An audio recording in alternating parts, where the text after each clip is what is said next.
Hi guys, this is Tablet-News.com and I'm here with the iPhone 6 Plus. This model debuted on September 9th together with the iPhone 6 and it's the very first Apple phablet. It's a 5.5-inch handset. You probably know it from the recent news regarding the bandgate scandal, but more about that later.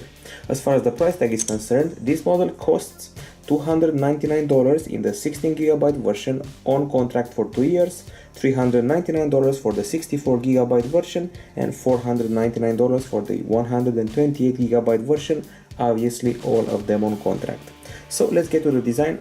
This phablet measures 7.1mm in thickness. It's thin, some people would say too thin for its own good, and it weighs 172 grams. It has a 5.5-inch screen and it's a massive phablet, much longer than other phablets I've tested recently. Although it has the same diagonal as the LG G3, it's much bigger.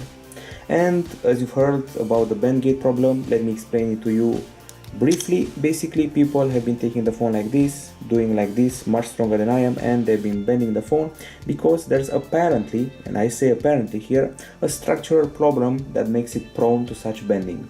Okay, one thing I noticed first when I saw this device is that it's much more rounded than its predecessors. The previous iPhones had straight edges. Here you can see it's all curves. Curved at the corner, curved at the sides, curved at the top, so curved everywhere, which sadly makes it more prone to slipping and dropping, but also makes it more comfy in your palm after holding it for long whiles.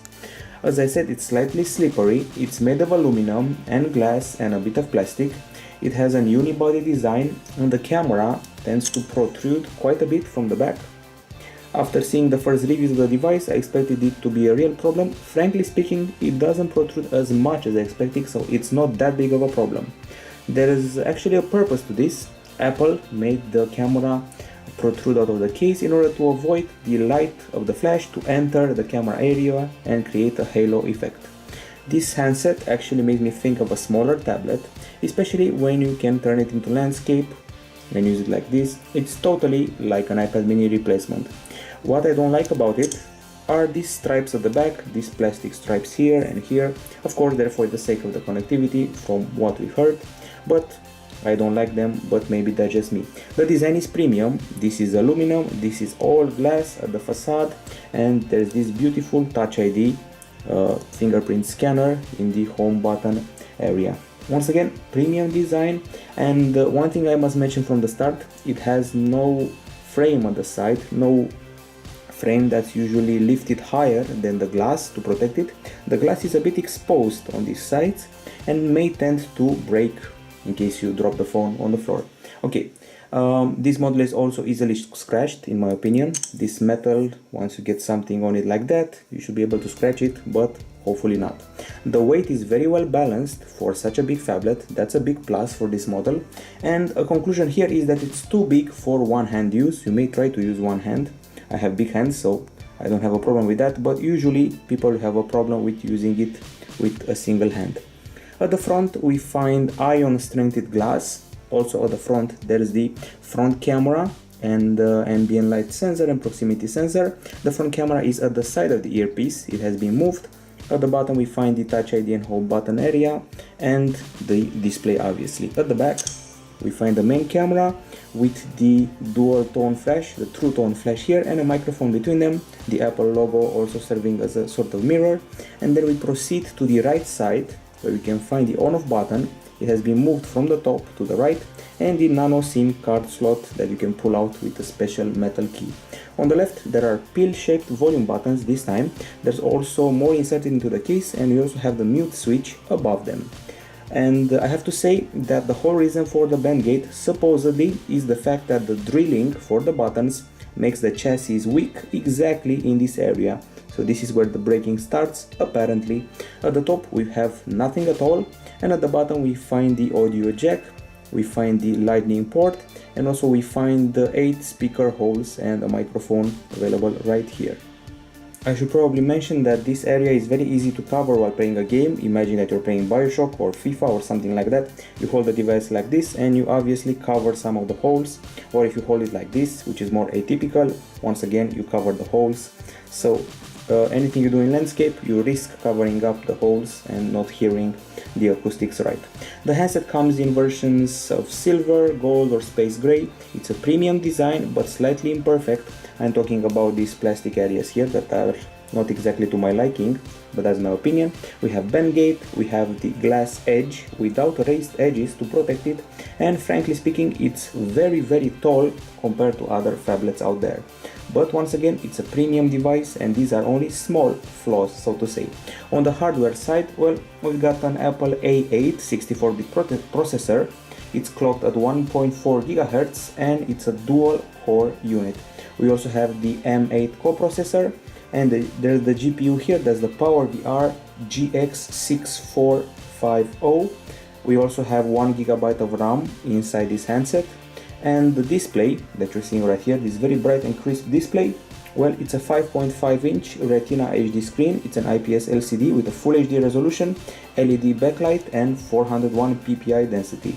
It also offers 1300:1 contrast ratio. And this model comes in 3 storage versions. We got the version with 16 GB, the one with 64 GB and the one with 128 GB of storage. At the back we find an 8 megapixel iSight camera with 1.5 micron pixels. We have optical image stabilization and true tone flash right next to it. At the front we have a 1.2 megapixel camera with f2.2 aperture and BSI. On the connectivity side, well, there's NFC for Apple Pay only, and there's Bluetooth 4.0, we got LTE, we got Wi-Fi 802.11, ABGN and AC, GLONASS, voice over LTE, AGPS, Wi-Fi calling, and you can reach download speeds of up to 150 MB per second when using LTE. In the section we like to call and others, we got Touch ID, a barometer, 3-axis gyroscope, accelerometer, proximity sensor, and finally the battery. The battery is a 2915 mAh unit. On paper it provides you with 24 hours of 3G call time, 12 hours of 3G internet browsing, 12 hours of Wi-Fi browsing and 12 hours of LTE browsing, or 14 hours of HD video playback according to Apple. Finally, it should offer 16 days of standby. In our test, that should be shown right about here, well, we used the loop, HD video playback loop with Wi-Fi on and brightness at 50%. We achieved basically 12 hours because, as you can see, at 11 hours and 47 minutes we still have about 5% left, so 12 hours of HD video playback continuously, which is about the same result as the iPad mini, so it's quite nice. Meanwhile, just for the sake of a short comparison, the Galaxy Note 3 offers 9 hours and a half. The charging takes a bit long, 3 hours and 16 minutes, and other facts, so to say. After playing 40 minutes of Bioshock, I lost 25% of the battery. 1 hour of picture and video taken costed me 15% of the battery, and with regular usage I got about 2 days of functioning time from this model. So the battery is good, there is no power saving, which is kind of bad if you ask me, and the charging time is a bit long. An interesting fact here, there are 2 accelerometers inside. We got a 3-axis one, we got the Bosch one with the lower power usage, and a 6-axis one, especially for gaming, that it's only used in some situations, and you'll usually use the lower power one to save battery life. Overall, very good battery, 2 days of usage or 12 hours of HD video playback. And now let's discuss acoustics. We have here at the bottom 8 speaker holes that are very easy to cover with your hand while watching movies or playing games. And now let's actually listen to a tune and check out the volume.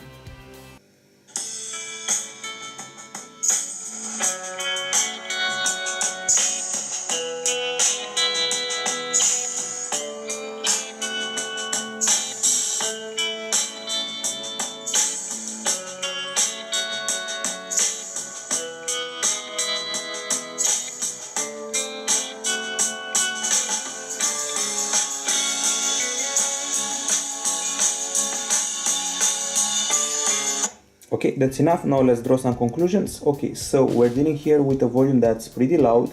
It's below the HTC One M8 in case you're wondering. I would say it's very close to the level of the Galaxy S5, and we hear a wide range of musical notes. The bass is just okay, not fantastic. And now let's check out the headphones. They're the usual earpods, we're used to them ever since the iPhone 5. There's nothing changed about them, they still fit nice in the ear and they're very comfy. The only bad thing about them is that people from near you and people from the same room with you can hear what you're listening to because they kind of escape sound, so to say. However, they have very loud volume, very good bass, so no complaint whatsoever. Plus, as I said, they're comfy and their remote is also very comfy as well. Okay, and now off to the software part of the experience. So we've got the iPod here, the musical app organized in playlists, artists, songs, albums and more. We can find genres, compilations and composers. Other than that, the iOS 8 music player is pretty much the same one as the iOS 7 one, and I would usually complain about an equalizer right about now. However, if I go to this area, press music, I can find the EQ option here with options like acoustic, hip hop, jazz, late night, R&B, rock and many more. We have shake to shuffle, sound check, volume limit in case you don't want the music to hurt the ears of a child or something like that, lyrics and podcasts, show music and genius if you want to find music better. Okay, so that's about it. That's the music experience. I'm happy with the loudness, I'm happy with the bass, but they're only okay, not fantastic. We also did a decibel meter test on this device and here's what we achieved. This is the decibel meter. We achieved 83.8 decibels, which sounds okay, but only on paper. This is below the 87 decibels of the LG G3 and below the 85 decibels of the LG G Pro 2. I would say that the acoustics overall are okay, but not the best on the market for sure. On the video side, you can see here that we have a brilliant screen. I mean really brilliant. This one is a 5.5-incher Retina HD LED backlit, an IPS LCD panel with a resolution of 1920 over 1080 pixels, accounting for a density of 401 ppi. And we have a 1300 to 1 contrast ratio. We have the full sRGB standard, and the pixels are dual domain ones for wider viewing angles. And I have to say, this model has the best viewing angles ever, and I do mean ever. Sadly, the sunlight behavior is only so-so. It's not poor, it's also not good, only so-so. You can still see the options and the images on the screen, but it could have been better. This one is a 16:9 screen, and let's check out some video content. We have perfect viewing angles, no matter from where you look. You can still see what's happening on the screen. So excellent viewing angles. The colors are also excellent, very realistic, there is no oversaturation, we have very good contrast. The problem is that you also have high reflectivity, and in landscape use this model is excellent. We have RGB striped pixels, and this is the brightest screen ever, the brightest screen we ever tested, and we have proof right here. You can see here 605 lux units. We used the lux meter and we achieved the highest result ever, and I do mean ever, and we tested everything: Galaxy S5, LG G3, Xperia Z2, Xperia Z1 Compact that had almost 500 lux, Nexus 7 2013, 500 lux as well, but this time 605 lux. We also have RGB striped pixels that you can see pictured right here, and basically this model has a brighter white than the iPhone 5s before it. You can see the text in an excellent way. If you enter web pages and you zoom in images, you'll notice that everything is crisp even when zoomed in, and even the icons look better on this screen. I would say that it's the perfect screen. Its only rival may be a Super AMOLED, but that one tends to exaggerate the colors. In the settings area, you'll find the display at some point, display and brightness. You can select the view. You can opt for the standard one or the zoomed one in case you want everything to be just a bit bigger. We also have options for the text size and to bold the text. Once again, we have huge viewing angles and we have the best brightness of 2014. This model only has the Galaxy S5 as the rival, but I would say it has the best screen on the market right now. Okay guys, so now I'm ready to talk about the camera. This one is an 8 megapixel shooter iSight camera. It has 1.5 micron pixels and f2.2 aperture. There is autofocus here with special focus pixels. Basically, they sense light quickly, and this stands for face detection focus that will augment the autofocus, the skin tones, the facial recognition, and also work better with macros. We also have optical image stabilization on the iPhone 6 Plus. The iPhone 6 doesn't have it, and the panoramas that you can take can get up to 43 megapixels now, and the front camera, by the way, will capture 81% more light than before. Here you can see the castle that we're using, and what else can I say? The front camera also does burst, 10 frames per second burst, in case you're interested. At the back, once again, we have a true tone flash, which means a cold one and a warm one. We have 5-element lens for the back camera, and from what I know, we also have a 5-element lens on the front camera as well. There's BSI, there's a hybrid IR filter, and also there's a sapphire crystal lens cover on top of the camera to protect it because it protrudes so much. The capture is very fast, as you can see, and also entering the app happens very fast. So let's say I close it. Okay, strange orientation is strange.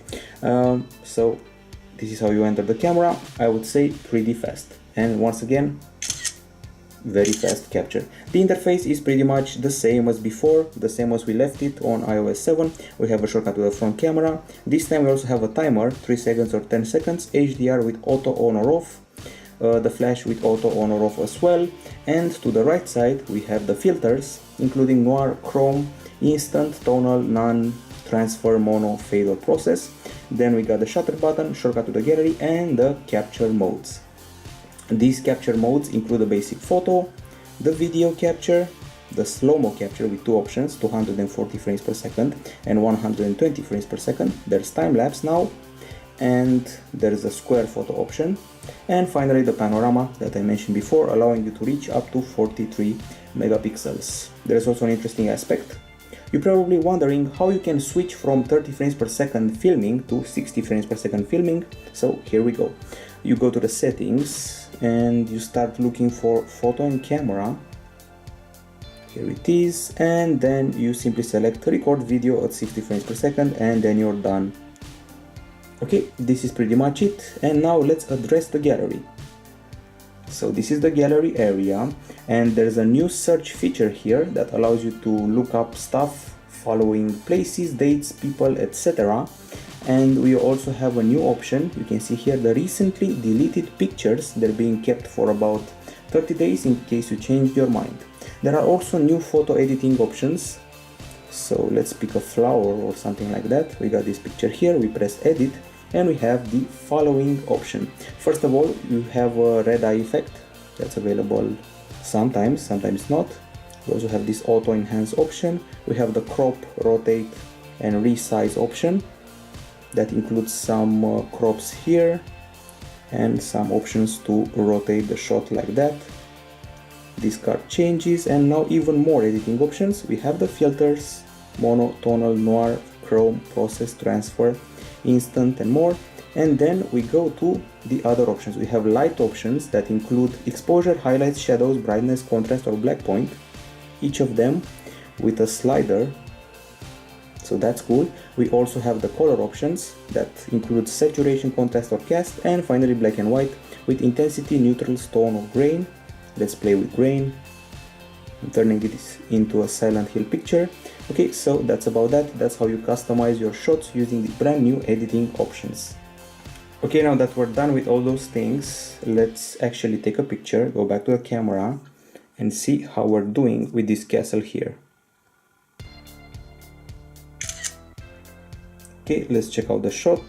Here we go, lots of detail, good details, no noise as far as we can see, pretty impressive. And another thing worth mentioning here, let's go back to the interface, is that you can tweak the exposure in real time using this slider right here.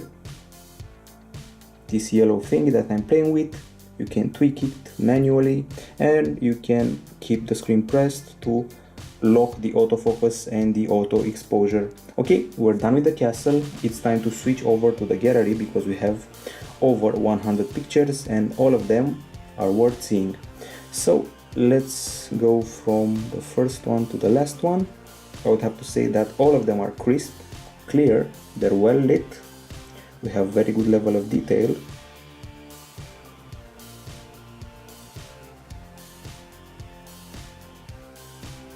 The colors look very nice, very realistic.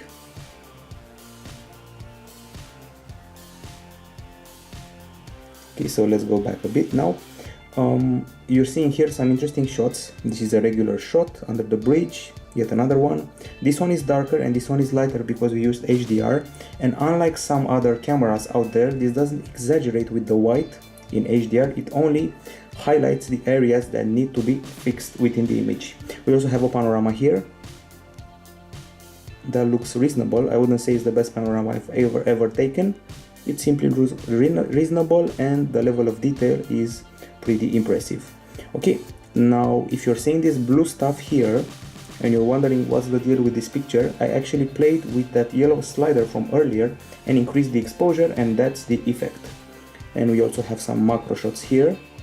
Macro number 1, number 2 and number 3. Of course we have some more. As I said before, we have vivid colors, there is no oversaturation, and to be frank, colors are colder than on the previous models, the previous iPhones. We also have some macros for you, obviously, and they were achieved with flowers.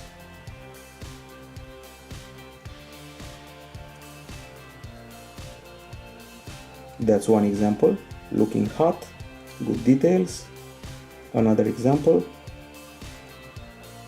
And another one, so to say.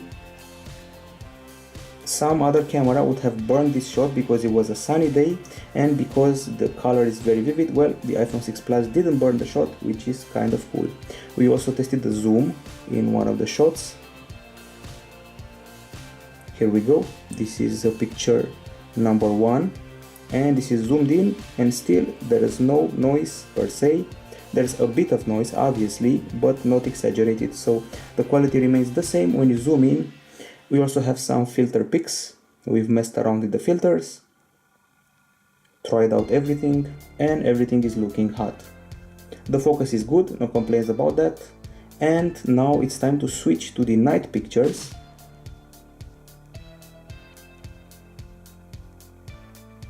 Here we go. This is a picture taken without flash at night at 1 AM in the morning, so that's impressive. And this is taken with the flash, slight exaggeration of white. I would say we're doing excellent. Yet another nighttime shot. You have to notice that the flash doesn't extend a white layer on top of the image. I've seen many flagship phones facing that problem, simply a white layer on top of the image, which is bothersome. Picture without a flash again. And I would say that this device handles low light scenes very impressively. Yet again, picture with no flash, picture with flash, and simply it handles everything just well. It's impressive how little noise there is at night and how little of that yellowish hue that plagues so much models is present here. We have very good night pictures. Of course, there's the occasional moved hand. There is no yellowish problem, the flash is decent, and everything looks nice, even rust on an old metal thing. I would say that this device managed to fight the Sony Xperia Z2 from an equal standpoint, because the Xperia Z2 was the best camera phone at night I've ever tested. Sometimes it's even better than it, so it handles nighttime shots very well. I also have to say that this is the very first phone that at night manages to capture in a realistic way the reflection of light on cars.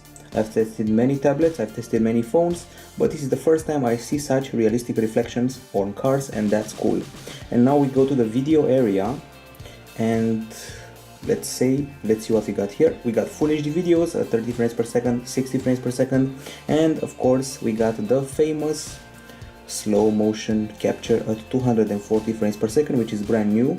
You can arrange sections of a capture to be slow motion and select them. So let's see a jogger in slow motion. Here we go. Quite impressive. We also have optical image stabilization that works great. This is probably the best optical image stabilization I've seen on any device, even including Nokia PureViews. I've tested this while walking up a set of stairs. Check this out. It's as if I was using tools to record a movie, that special rail thingy. I'm just walking and holding the phone, and the stabilization is fantastic.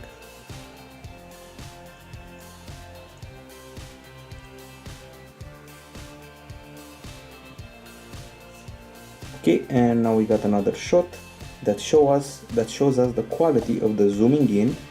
You can also hear the wind. The microphones on this device have a bit of a problem with the wind, and I'm sad about the mono capture of the sound. Now let's check out the zooming. We have very good zoom details, as you'll see in a minute.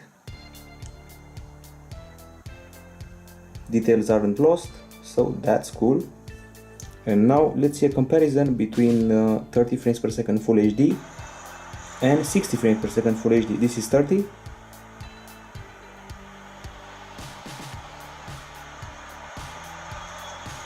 Very crisp, very good level of detail, very good brightness, no focus loss, excellent exposure, excellent white balance, and now 60 frames per second. It looks more realistic. There's a bit of fast motion going on here. It feels like you're watching an action movie. It's more fluid, and there's a better bitrate obviously. And then yet another slow-mo, because we simply cannot help it. This time there's water dropping, typical for slow-mo thingy.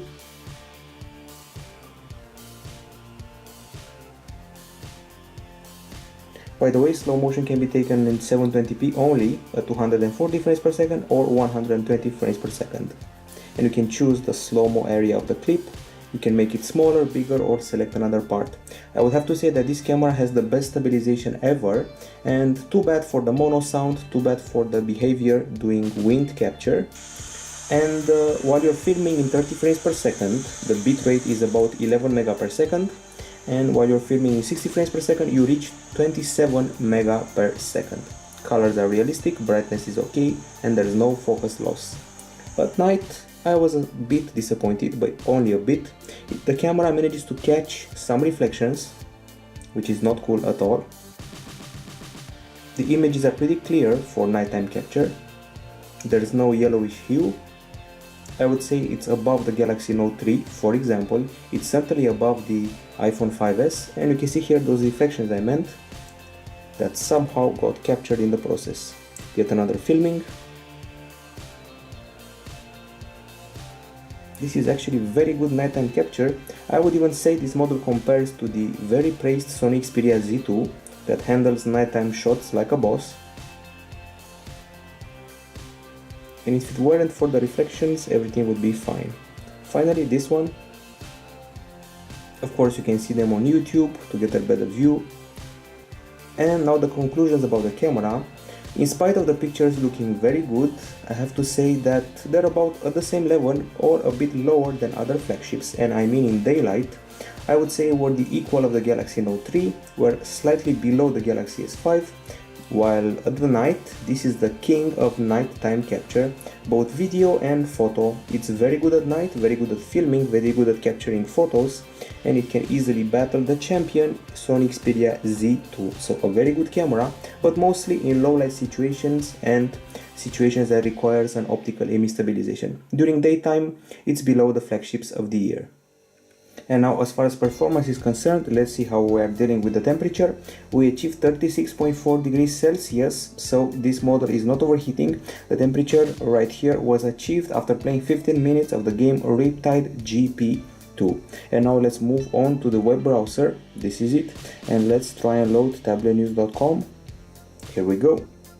It loaded instantly. The browser is very fast, and also it's very easy to pinch to zoom, to scroll around, and of course you can check out the website in landscape, and everything is looking just fine.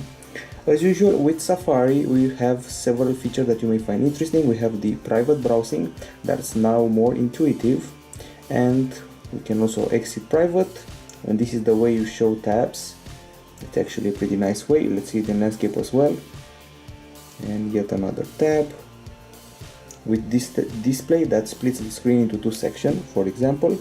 And let's see what else we've got here. You can obviously close down the tabs with X, and you also have this option that allows you to add to home screen, share, add to share links, or send via email, Twitter, Facebook, and more. Then there is this area here that shows you the links on Twitter, shows you the reading list, and shows you the bookmarks you've got. And finally, once again, the tabs. So that's pretty much it as far as Safari is concerned. A very intuitive experience and very easy to keep your links close to you. Now, as far as the telephone is concerned, frankly speaking, I was disappointed here. So first things first, this earpiece is loud, it's clear, it's good, the signal is also good. However, the voice of the person you're talking to feels a bit robotic, and there's a slight hissing sound in the background. So that's bothersome. Also, because the phone is so long, you never know if you're keeping it close enough to your mouth. So overall, remember that the voice is not natural and there is a hissing sound in the background. In the meantime, FaceTime has improved. I feel that the light of the FaceTime calls is now better. So basically your face is more lit up while you're calling someone. Okay, now it's time for the benchmarks. I decided to compare this model with the iPhone 5s, Galaxy Note 3, LG G3, and the iPad mini Retina, to name just a few. So as I said, benchmarks time. Let's look them up. Here we go. Okay, so this is Geekbench 3. In Geekbench 3 we scored 1629 in the single core test and 2922 in the multi-core test. We beat the iPhone 5s that scored 1410 in the single core, and it also scored 2563 in the multi-core. The iPad mini Retina scores 1347 in the single core and 2525 in the multi-core. Finally, the LG G3 gets only 960 in this one and 2333 in this one. In the lean pack test, we achieved 1415 max megaflops per second, while the iPad mini Retina achieved 967 and the iPad Air achieved 1000 megaflops, so we beat them again. In 3D Mark, in the iStorm Unlimited test, there's a score of 17,925. We beat the iPhone 5s that scored 13,000. We beat the iPad mini Retina that scored 14,000, and we beat the LG G3 that scored 16,000. Meanwhile, we got beaten by the Galaxy Note 3 and its huge 19,000 points. In GFX, in the T-Rex off-screen test, we scored a huge, and I do mean huge, 44.8 frames per second. We beat everything. The LG G3 scored 27 frames here, iPad mini Retina 26, and iPhone 5s 25, so we totally obliterated them. In the speed test, we achieved 24 mega per second in download and 20 in upload, while the LG G3 gets 20 and 21, and the iPad mini Retina 19 mega per second in download. We move on to base mark. Here we scored 1238 in the overall score, and there is a comparison table here. The Xperia Z2 was previously at the top with 1225, we beat it by about a dozen points. Then there is the iPhone 6 with 1213, we also beat it, and then there is the iPad Air with 1062, so we beat them all yet again. Okay, we skip straight to SunSpider. I have to mention that BrowserMark did not run in Chrome or in Safari, which is kind of a shame. Okay, so here we have an incredible score, 363. The iPhone 5s has 473, the LG G3 has 652, excuse me, and the lower the better. Finally, the Galaxy Note 3 has 500 points here, and the iPad mini Retina has 425, so we beat them all yet again, the lower the better. So basically, this model is able to beat all the other devices when it comes to the power of benchmark, the power of CPU and GPU. The games run perfectly. We've got BioShock installed, we got Goat Simulator, both with high-end graphics and both running perfectly. Now it's time to discuss the software, to discuss the iOS 8 experience and the landscape use of this device. As you can see, you can turn around to the main home screen, and the same applies for the email. You can view both the mails here and both their content on the right side of the screen. This also applies to the calendar that gets a special interface for this bigger screen that's split into two. This reminds me of an iPad, that's why this phablet can be considered a replacement for an iPad. And this also applies to the notes, applies to the stocks, and even to the settings area that can be split into two panes. I have to say that iOS 8 feels very much like iOS 7, at least design wise. We have all the apps on the home screen as usual. You can create folders if you want to. We got the dock with 4 apps at the bottom, and in the lock screen there's still no action happening. There are no widgets on the lock screen or shortcuts available. You have just the camera shortcut available here. So maybe in the future Apple will allow developers access to the lock screen. Okay, so the control center still displays connectivity options like airplane, Wi-Fi, Bluetooth, night mode, and this orientation lock. We have the brightness, music, airdrop, and the torch, and the calculator camera, and if I'm not mistaken, this timer option. Okay, I have to say that I do not like the control center. It's even more minimalistic and ugly looking than before, but it's a matter of taste. Now the notification center, this one has changed a lot. The all and missed tabs are gone, and we have a unified notification tab that's shown right here, and it can integrate all the notification in one place. And then we have the today tab. That's a bit more interesting because now it has widgets.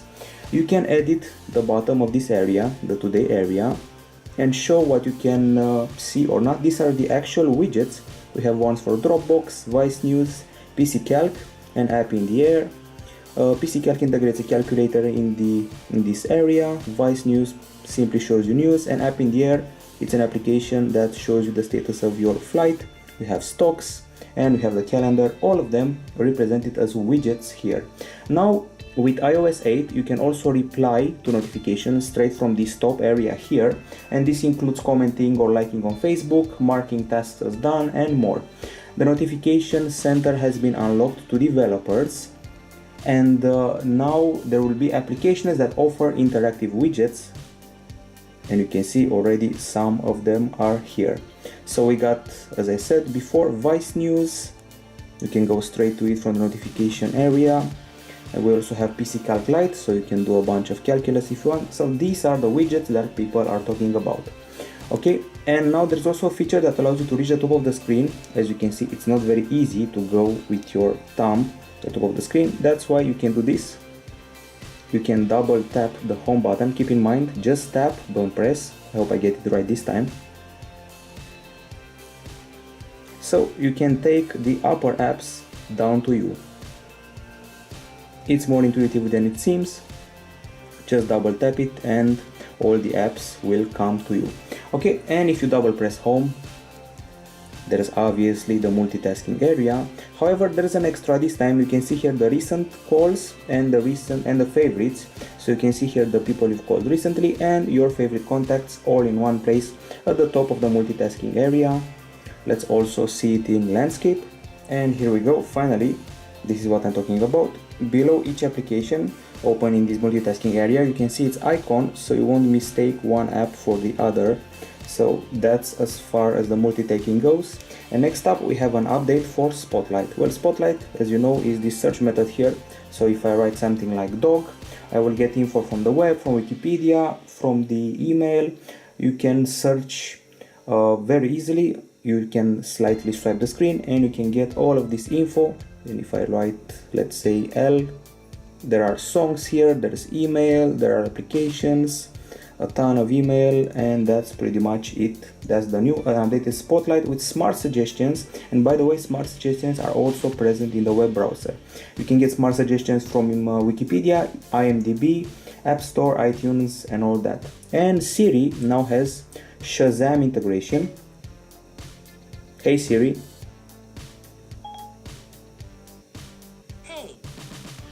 By the way, if your iPhone is connected to the power, if you say hey Siri, you'll instantly activate it and don't have to press the home button anymore. You can use it to turn Bluetooth on or off, increase brightness, read voicemail, get some movie info, and you can even do dictation in 24 new languages.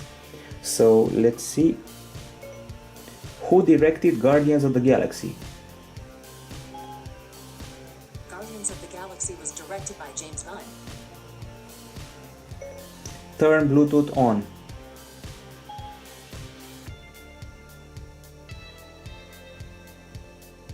Taking a while, but it's doing it. Okay, I turned on Bluetooth. It took longer than I expected, so this may actually be a drawback. It's not for praise yet. Okay, you can also see which apps use the battery the most now, thanks to this update. So let's go to the general and usage area and battery usage, and it's calculating everything. Here you can see the most greedy apps over the past day or so, or the past 7 days and such things. So yet another innovation brought with iOS 8. And there's another interesting feature, it's called hand off. You start something on your Apple device, you start browsing a website, you start working on a document, opening an email, or even calling someone, and then you can continue that on your tablet, on your iPhone, on your iPod, your every other iOS 8 device, or your Mac OS X Yosemite device. So that's the handoff experience. You can even take the calls from your device to your Mac, which is cool, continue working with Pages, Numbers, or Keynote. And now into the Touch ID area. Once again, it's used for security, it's used for buying stuff from iBooks, iTunes, and the App Store. And we can unlock the iPhone with it, obviously. You can also secure it with a passcode. And let's see just how fast and how well it works.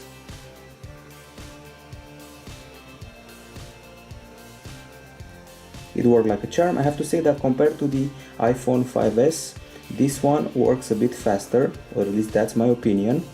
And let's remove the passcode and maybe try and get rid of it altogether.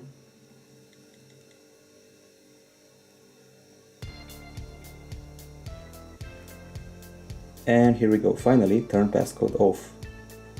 Okay, so as I said, Touch ID now works a bit faster. You can store up to 5 prints, and you can buy stuff from App Store, iTunes, or iBooks, and it's also associated to the famous Apple Pay that's triggered using NFC. And now there's another feature here, it's called the iCloud Drive. This is the iCloud that I have, and iCloud Drive is on. You can store stuff from, in this case, Dropbox or GP2. You can use it to store basically any file. It's your Dropbox alternative. You can choose what applications to sync with it. You can store documents, all sorts of maybe even game saves and stuff like that. There's also a feature called Family Share, where 6 people can use the same credit card to purchase stuff from the App Store. And one of them, the card holder, may authorize the other, usually the children, to buy all sorts of content and apps from the App Store. So daddy has a card and the children may get his permission or not to buy expensive applications. Other features that came with this device, and I mean with this software better said, there is Wi-Fi calling now, and you can also send an audio message in iMessage. So if you're writing to someone frequently who is using the same device as you are, or maybe just a device with iOS 8, you'll see a microphone icon, and then you tap that and you send him a .amr attachment, which is a free audio message. In the email area, you can use certain gestures to get rid of emails. We have this swipe to the right, mark as read, swipe to the left. There are the options that follow, more, flag, or archive. And as I said before, if you use the landscape view, it's more easy to see the list of emails and the email per se. Now, as far as the keyboard goes, it's pretty intuitive now, and it uses a feature called Quick Type. It can actually predict your input and get used to your habits and learn your pattern.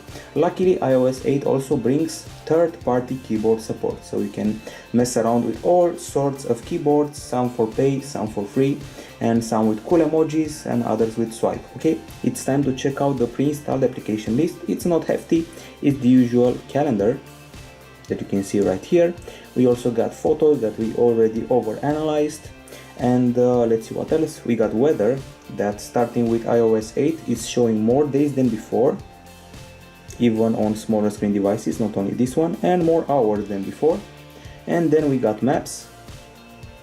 Now maps will get TomTom as the mapping content provider and not Google. You also have turn-by-turn Siri navigation, and you also have on-foot turn-by-turn navigation. Then there are the notes, nothing changed here. You can simply write a note and sync to an account, even a Yahoo account. And then there are the reminders. We got stocks, we've got the game center, with all your games, points, taking turns in various games. You got challenges, the titles we've played recently, and the list of friends. Taking a while to load apparently. And it's still loading. When we proceed to newsstand, we also have iBooks available. As you can see, this device is taking a lot to load, and that's a problem I encountered frequently during the review and not only before the review. Okay, so going further, we have health, which is probably the most interesting new application available here. You have health data. All of this info is collected from apps and from devices like fitness devices, tracking devices. You have body measurement, body mass index, body fat percentage, lean body mass. We got nutrition, calcium, fiber, iron and all that. We have vitals, blood pressure, temperature, heart rate, respiratory rate, sleep analysis and results, blood glucose, blood alcohol content, and then a dashboard showing you your full health. Finally, we got iBooks, as I said earlier, with all the books I've read or bought. And finally, Passbook, your one-stop to boarding passes, movie tickets, coupons of all sorts, and loyalty cards. As I said before, I'm having a bit of a problem with things that load on this device, especially things that require web. Throughout the review, I found myself waiting for apps to install and download a lot, and this is bothersome. Just look at this, for example. Look at Newsstand and how long it's taking.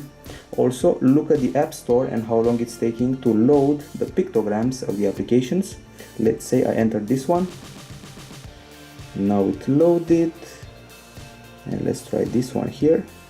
As you can see, it's taking a long while to load its pictogram and description.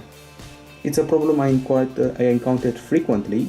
It may be solved with future updates. It may be only the fault of this unit, so we can't even tell. The thing that bothered me the most is that BioShock required a whole night to install, and that was really annoying.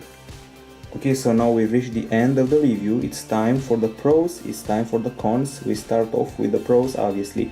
This is a very good tablet replacement, this phablet here, and it also has good nighttime capture, I'll give it that much. So it takes excellent night videos and pretty good night photos. It has the best optical image stabilization I've seen recently, and also it's a great gaming device. You can play basically any game. You can play BioShock, Goat Simulator, anything you desire, and this format is very hand friendly, so as you can see, your hands can reach every area and take advantage of the game. It has a brilliant screen, the best lighted screen we've ever tested so far. It gets past 600 lux units, which is a huge compliment. Aside from being a great gaming device and having a great screen, it also has a great battery that allowed us to achieve 12 hours of continuous HD playback. It has a clear sound from this speaker here, and finally it takes a nice slow motion video. It has a very fast browser, and it has that cool landscape use that we like so much in all of the apps and the home screens. Now on the con side, this model is a bit too tall for the average user. Then there's the bend gate and the problem with the structural integrity. The phone is rather slippery. There is no power saving feature in the battery area. The speaker is unimpressive, and so are the headphones after a few generations of very good headphones. The photos taken during daytime are not very impressive. They're about the same level as the ones of the Galaxy Note 3, which is not saying much. I was sadly unimpressed by the phone calls. They feel robotic and there's a hissing sound. Finally, the control center has gotten very ugly, as you can see here, too minimalistic, and basically we can say we're tired by the same old user interface. The fact that we don't have proper widgets, aside from this attempt here, the fact that we don't get any lock screen action, as you can see right here, and finally I was puzzled by the very slow installation of apps. So it's time to grade this device. I'm going to give it an 8.6 out of 10 for design, a 9.7 out of 10 for the hardware, and finally a 9 out of 10 for operating system and user interface, for a final grade of 9.1 out of 10 here at Tablet-News.com for the iPhone 6 Plus. It's a great phablet, but there are some unforgivable flaws like the bend gate and like some software aspects, although at least it has evolved in the widgets area here. And of course you also have health, which is important. There are 4 things you must remember of this phablet. It has the best screen on the market, it has the best nighttime capture and also the best optical image stabilization. It's excellent for gaming, probably the best phablet for gaming, and finally the best battery on a phablet on the market. So this is it from Tablet-News.com, 9.1 out of 10. Bye bye.